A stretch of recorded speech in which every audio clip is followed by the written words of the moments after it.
Good morning and welcome to Fat Cow Farm. Now, I don't even know where to start, but last week when we opened up the gate here to garden bed number 1 and we let the chickens in, these little girls have gone to town.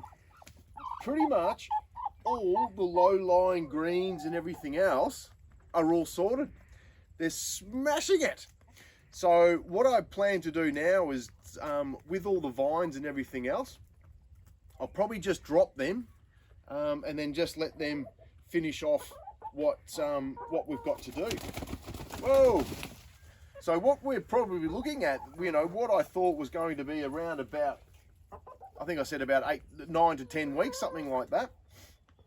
We could have this done a lot sooner.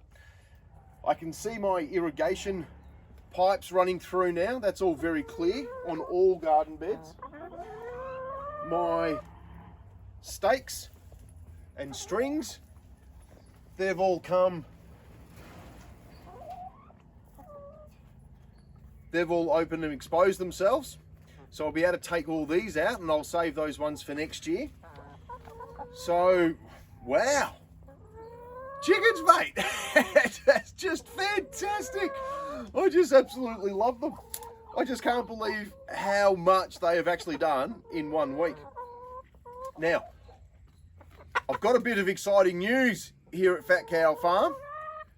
I've opened up another bay. So we've got bay number 5, and I'll take you over to the other side. And that bay is really set up for our winter crops. It won't be this year because we'll open up the gate and we'll get the girls in there, and that's basically just a grass meadow at the moment. So we'll let them sort that out and everything else. So what I'm going to do, I'm just going to have a quick look through here and see what veggies I've got to take back down to the homestead. And I'll see you across the other side of the chicken coop. And so I'll see you soon. Okay, now I've just quickly gone into veggie garden number 2 just to get enough veggies for tonight's stew that we're having. Now I've picked up some corn, and this is one of the smaller ones that we have, so I'll give this one to the chickens. But what have we got here? 1, 2, 3, 4, 6 or 7 corn. Got some greens. Got some zucchinis. Yummo, mate. So we'll get a few things organised for tonight's dinner. Now I did have one zucchini that had split. We got a heap of rain over the week, and this one split. So I'll give this one to the girls. A little bit of an extra green treat for them, eh? Now, but today's the opening for garden bed number 5.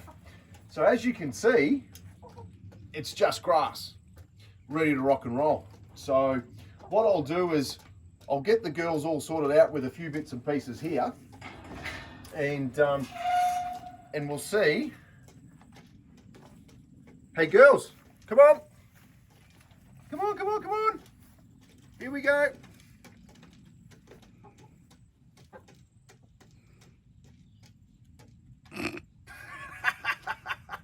What do they say? Never work with animals or children. Anyway, so what I'll do is I'll just put this around here.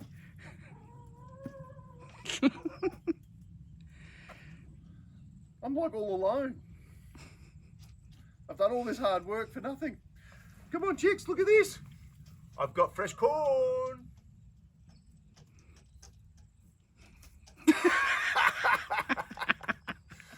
Oh my God. I don't know what's going on here. Anyway, so as a part of our standard design here for our garden beds, we've got our bottom and top, or mid rail and top rail. We've got the mesh all the way through. We're into the ground at the bottom. We've got mesh on top. So that's all ready to rock and roll, because we do get some sort of larger birds coming through that take little rabbits, and we're going to look after our chickens and whatnot. So I'd hate for them, one of them to be sitting here having a great old time and then get flown away. So, but anyway, so this one's now open. We're going to leave the gate open for this one now. And so they'll start taking care of all this green grass, and they'll bring it back to dirt. They'll fertilize it as they go. And then once this is all pretty much all taken care of, we'll put a cover mix in this. start building up the carbon into the soils and things like that. And so our plan really will be pretty much leading into spring. What I want to try and do is have either this one or the one next to us ready for a sunflower, just completely full of sunflowers. We thought that would look quite cool and great for the bees. And because what we've done this year is saved all our sunflower heads, and we've dried all the seeds off. So we'll be ready to go through those sort of motions and plant this one out. So anyway, here we are in the chicken coop, eh? And no one wants to play. So it's tough at the farm. It's certainly tough. I'll leave this corn here for them. Anyway, here we go. So for all about another extension onto our chicken coop, way to go. You'll see how we've done everything on previous videos. But like and subscribe, and I'll see you soon.